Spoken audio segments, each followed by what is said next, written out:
Oh, hello all. I have the wrong shirt on. There, that's better. So, on my last video and the videos before that, I always think about what the commenters say and how the left, or the Progressive Party, which is sort of the same. Left is more between the middle and the left, and progressive is between the far right all the way to the far left. We take everything that makes sense and which is truthful, and we use it for our advantage and to protect the planet and ourselves. But with this kind of thinking, it's very difficult for the left to get behind a candidate, because each lefty or progressive sort of has his or hers have their own ideas about things, and they tend to gravitate towards one particular thing, such as global heating, Arctic melting, volcanoes, artificial seeding of the atmosphere for climate change. Then you've got ocean people, and you've got land people. So you've got all these people with all their little intricacies, and they're really good in each one of those parts to fix that individual thing. But unfortunately, you need to count everything in so that we fix everything so that it fixes in a way that balances out instead of stands out and irritates certain parts of the public because it doesn't make sense to them. So the ideas need to be explained very well, the science needs to be behind it, and education. So my point is that on my channel, at least, and I notice on others, Black Bear News and Environmental Coffee House and all the different channels, we all tend to kind of nip at each other a little bit, which is sort of needed but sort of isn't.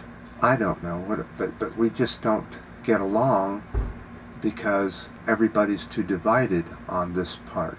Whereas on the right, everybody's so united behind whoever is decided to be the leader, regardless of what that leader stands for or believes in or does. They will stick with that leader all the way till the end. The left just doesn't do that. There's never been, other than Obama, maybe about a third of the left really got behind him, but a lot of us didn't because we saw the truth, and that's the problem. The left sees the truth. So what I want to talk about really seriously today is why is both the left and the right ignoring this subject that's coming up? It's so important. It's affecting so many people, but yet it's so ignored. Why? So every time there's a mass gun death, 20 or 30 people all killed at once, there's outrage here in the U.S. and around the world. But when it goes day-to-day shootings, if it's one person here and one person there, no matter what the numbers add up to, we ignore it. We don't care. So these numbers come from the Law Enforcement Division of Crime. That's where these numbers come from. August here in the U.S., we saw 26 gun deaths, 15 people injured. Not one mention of it in the news. August 17th, 42 deaths, 9 injuries. Not a word, nothing. The 16th, 35 deaths, 4 injured. The 15th, 28 deaths, 4 injured, which equals 131 deaths in just 4 days. 134 deaths in just 4 days. 32 injured. That's a total of injuries and deaths of 163 people. Not a word. Nothing. Nada.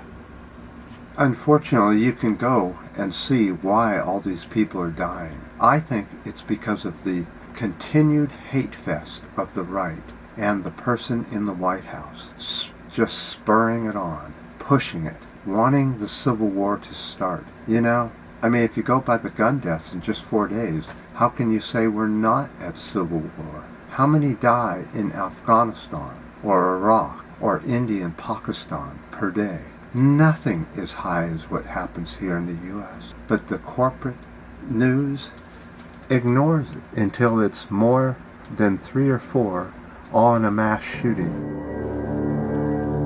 Then somehow it's different than what we're seeing back on the board. Back on the board is blood every day. the war continues. I don't understand this. Why is nobody saying anything about this? Why are we ignoring it? Why is the Orange Man pushing it? And why is the opposition party, the Democrats, sort of asleep now? Every time something happens like this, a few jump up and down, holler, scream, nothing happens. We go back to sleep. Drives me crazy. It's not just global climate change that's happening.